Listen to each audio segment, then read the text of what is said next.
दोस्तों, कल तक जो खबरें केवल सूत्रों के हवाले से चल रही थी, अब वो खबर खुल्लम खुल्ला चल रही है।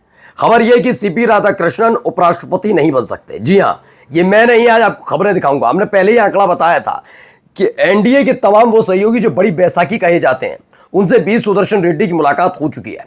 दरअसल एक नहीं, दो नहीं, 3 दिन पहले भी हमने खबर बताई थी कि किस तरीके से बी सुदर्शन रेड्डी जैसे ही दक्षिण भारत में जाते हैं, तेलंगाना पहुंचते हैं, वहां पर बहुत सारी चीजें बदलने लगती हैं।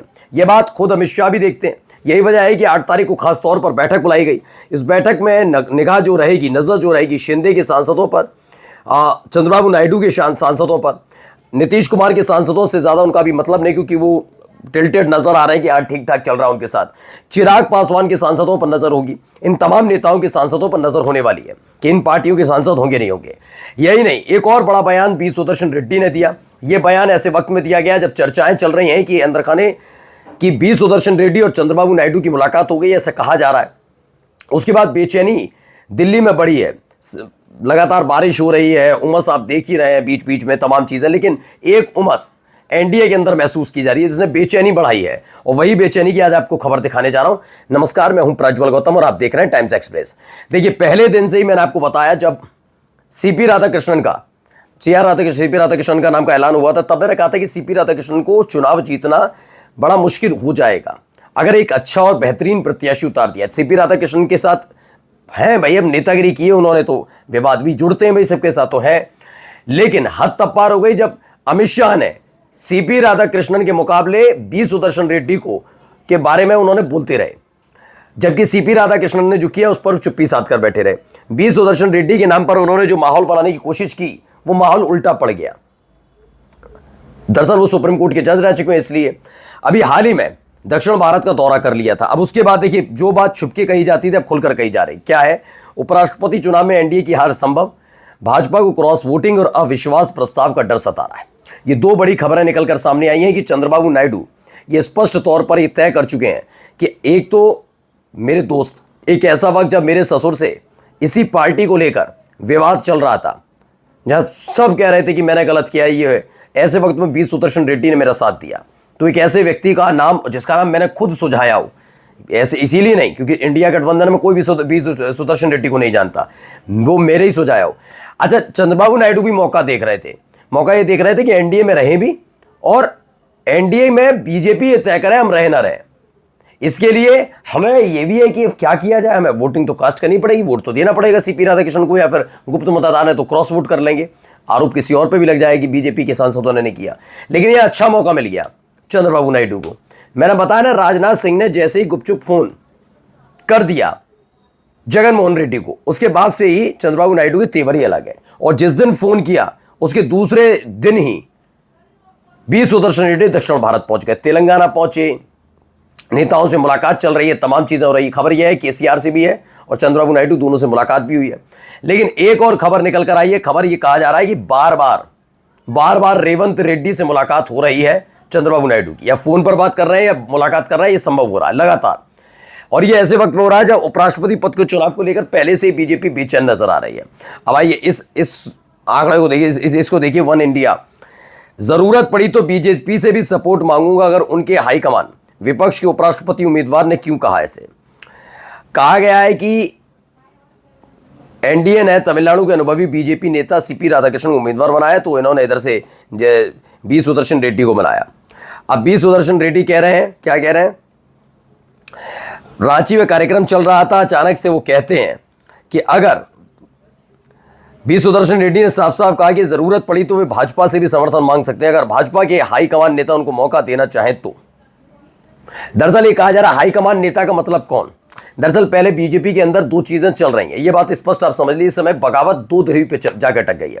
कई गुट बने होते हैं अलग अलग स्तर पर, लेकिन इस समय खुल्लम खुल्ला दो गुट आमने सामने हैं, एक मोदी शाह वाला और दूसरा आरएसएस वाले गुट को नितिन गडकरी संभाल रहे हैं। थोड़ी देर पहले भी मैंने आपको दिखाया था कि क्रॉस वोटिंग का दर इसलिए और ज्यादा सता रहा है कि महाराष्ट्र में क्रॉस वोटिंग होने की ज्यादा आशंकाएं व्यक्त की जा रही है कि इस बार जबरदस्त तरीके से महाराष्ट्र के सारे सांसदों की लगा ली गई, 48 सांसद जितने हैं, क्या साथ नहीं है, 48 के 48 बता रहा हूं मैं।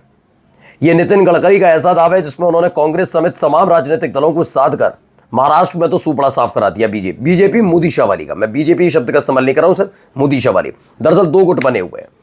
अब जो दूसरा गुट है वो हाईकमान कौन से है, वो नितिन गडकरी के लिए कह रहे हैं।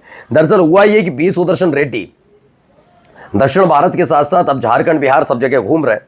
और याद देखिए सीपी राधाकृष्णन इतना नहीं घूम रहा है, क्योंकि उनको पता है कि घूमने से कुछ होगा ही नहीं। मैं महाराष्ट्र का राज्यपाल बना रहा हूं, वो बहुत बेहतर है, क्योंकि इनके चक्कर में मेरी फजीयत भी होने वाली है कि मैं उपराष्ट्रपति नहीं बन पाया। ये स्पष्ट है ना। सीपी राधाकृष्णन देखिए, जो नेता लंबे समय से राजनीतिक गलियारों में लेफ्ट राइट जिसने की उसे पता है, भाई गलत पता है ना। तो सीपी राधाकृष्णन जानते हैं कि हाँ एक वक्त था, अगर यही कहानी 2019-20 यहां पर भी होती तो मैं बन जाता। क्यों ना मालूम था, 2020 में भी मेरे पास होता ना मौका, मैं बन जाता, लेकिन नहीं बन पाऊंगा। वो ये समझ गए, वो जानते हैं। तो उस समय मोदी शाह की काट करने वाला कोई नहीं था। लेकिन 2024 के बाद काफ़ी चीज़ें बदली हैं। अब तो अपने साथी तो विपक्षी तो छोड़ दो साथी, अब तो अपने ही लोग आके दिखा रहे हैं। तो हुआ ये है कि बी सुदर्शन रेड्डी कह रहे हैं कि मेरे पास बहुमत आ गया है, जो एनडीए के तमाम बड़े घटक दल है वो साथ खड़े हो गए, लेकिन फिर भी ऐसा लगता है कि और वोटों की दरकार है, और वोटों की ज़रूरत है। तो उन्होंने कहा मैं बीजेपी के नेताओं के संपर्क में हूँ और मैं बात कर सकता हूँ। ये स्पष्ट कर दिया है बीजेपी नेता मेरे संपर्क में है, मैं मांगूंगा ले लूंगा वोट, मुझे कोई दिक्कत नहीं है। ये है। और ऐसे वक्त में जब नितिन गडकरी लगातार आरएसएस के इशारे पर कोई बात कहते हुए नजर आ रहे हो, मैंने आपको दिखाया भी कि धर्म की जो करे, धर्म की राजनीति जो करे उसमें नहीं आने चाहिए, राजनीति में इसकी अनुमति नहीं देनी चाहिए, तमाम बातें वो कहते हुए नजर आ रहे हैं। चलिए देखिए, ये गडकरी बोले धर्म के काम से मंत्री नेताओं को दूर रखते हैं, जहां गुस्से आग लगाते हैं, धर्म की आड़ में राजनीति समाज के लिए नुकसानदायक है। तमाम चीज़ें वो किस पर सटायर कर रहे हैं, किससे कह रहे हैं, ये छिपी हुई नहीं है। वहीं बी सुदर्शन रेड्डी का ये कह देना कि वो बीजेपी के सांसदों को भी तोड़ने के लिए तैयार है, तो बड़ी बात है। तोड़ने ही शब्द का इस्तेमाल करूंगा जब एकजुट है तो। अब ईटीवी भारत की खबर है, बी सुदर्शन रेड्डी ने हेमंत सोरेन से मुलाकात की, उपराष्ट्रपति चुनाव में मांगा समर्थन। अच्छा, दरअसल तस्वीरें वही निकल कर आ रही हैं जितनी तस्वीरों की जरूरत पड़ रही है। मैंने कहा है कि अभी सारे राजनीतिक दल तैयार नहीं है। वो कह रहे हैं तुम आगे बढ़ो, वो कह रहे हैं तुम आगे बढ़ जाओ। यानी कौन पहले, सबसे पहले एनडीए से इस्तीफा देगा, इसको लेकर उतार चढ़ाव चल रहा है। ये कौन देगा कौन नहीं देगा, ये सारी चीजें चल रही है। अब क्या है, यहां पर वो तस्वीरें निकल कर आ जाती हैं जो इंडिया गठबंधन के साथ हैं, लेकिन वो तस्वीरें सामने आने से थोड़ी बच रही हैं, क्योंकि अगर अभी इस समय वो जानते हैं कि चंद्रबाबू नायडू के सांसदों की या चंद्रबाबू नायडू की तस्वीर साथ आ गई तो खुलासा हो जाएगा। लेकिन अब चंद्रबाबू नायडू थोड़े बेखौफ हो गए जब से राजनाथ सिंह ने जगनमोहन रेड्डी को फ़ोन किया है, ये फ़ोन कॉल की बात आई है। वो कह रहे हैं जब तो आप कर सकते हैं तो हम भी कर सकते हैं, हमारे करने में क्या है भाई। आप अगर फ़ोन कॉल कर रहे हैं, समर्थन मांग रहे हैं, मेरे प्रतिद्वंदी थे जिसने मुझे सीआईडी के तहत जेल में भिजवा दिया था, सीआईडी से, तो मैं भी भैया मिल सकता हूँ, मिल तो रही हूँ ना, मिल तो सकता ही हूँ, तो मैं मिलूंगा। ये स्पष्ट कर दिया गया। यानी कुल मिलाकर आप समझिए बीजेपी के कई सांसद सीधे बी सुदर्शन रेड्डी के संपर्क में। तो वहीं पूरा का पूरा जो एनडीए के कुनबे में बीजेपी को छोड़कर जितने भी राजनीतिक दल हैं उनको भी बी सुदर्शन रेड्डी ने अपने पक्ष में कर लिया। नमस्कार।